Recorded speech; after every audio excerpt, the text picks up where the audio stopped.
സ്ത്രീകളും കുട്ടികളുമടക്കം 104 ഇന്ത്യക്കാരെ അമേരിക്ക നാടുകടത്തിയത് കൈകാലുകൾ ബന്ധിച്ചെന്ന് സ്ഥിരീകരണം.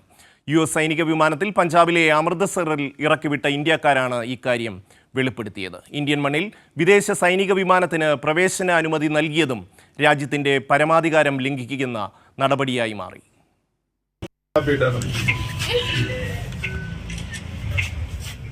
അമേരിക്കയിൽ നിന്നും പഞ്ചാബിലെ അമൃത്സറിലേക്ക് 41 മണിക്കൂർ നീണ്ട ദീർഘയാത്രയിലാണ് കൈകാലുകൾ ബന്ധിച്ച് ഇന്ത്യക്കാർ നാടുകടത്തപ്പെട്ടത്.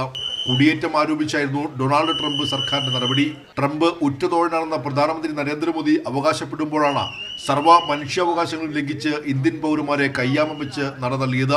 ഗുജറാത്ത്, ഹരിയാന സ്വദേശികളായ 33 പേർ വീതവും പഞ്ചാബ് സ്വദേശികളായ 30 പേരും UP, മഹാരാഷ്ട്രക്കാരായ 3 പേർ വീതവും ചണ്ഡീഗഡുകാരായ 2 പേരുമാണ് വിമാനത്തിലുണ്ടായിരുന്നത്.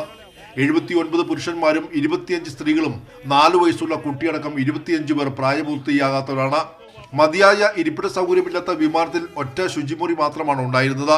41 മണിക്കൂർ നീണ്ട ദുരിതയാത്രയെക്കുറിച്ച് നാടുകടത്തപ്പെട്ടവർ തന്നെ പ്രതികരിച്ചോടെയാണ് US-ന്റെ മനുഷ്യത്വരഹിത നടപടി പുറം ലോകം അറിയുന്നത്.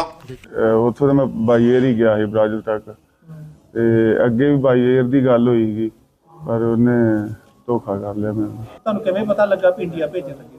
ਸਾਨੂੰ ਕੋਈ ਪਤਾ ਨਹੀਂ, ਜਦੋਂ ਉਹਨਾਂ ਨੇ ਫਲੈਟ 'ਚ ਬਾਲ ਤੇ ਜਾ ਉਦੋਂ ਪਤਾ ਲੱਗਾ ਵੀ ਇੰਡੀਆ। ਦੱਸਿਆ ਉਹਨਾਂ ਤੁਹਾਨੂੰ? ਨਹੀਂ ਦੱਸਿਆ ਨਹੀਂ ਕੁਝ ਵੀ। ਤੁਹਾਨੂੰ ਕਦੋਂ ਪਤਾ ਲੱਗਾ ਵੀ ਇੰਡੀਆ ਆ ਗਈ?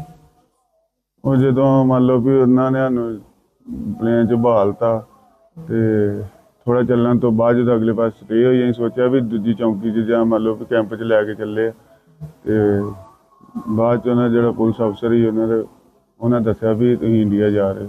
ਸਾਨੂੰ ਪ੍ਰੋਪਰ ਹੱਥ ਘੜੀਆਂ ਲੱਗੀਆਂ, ਪੈਰਾਂ ਨੂੰ ਬੇੜੀਆਂ, ਸਾਰਾ। ਹਾਂਜੀ.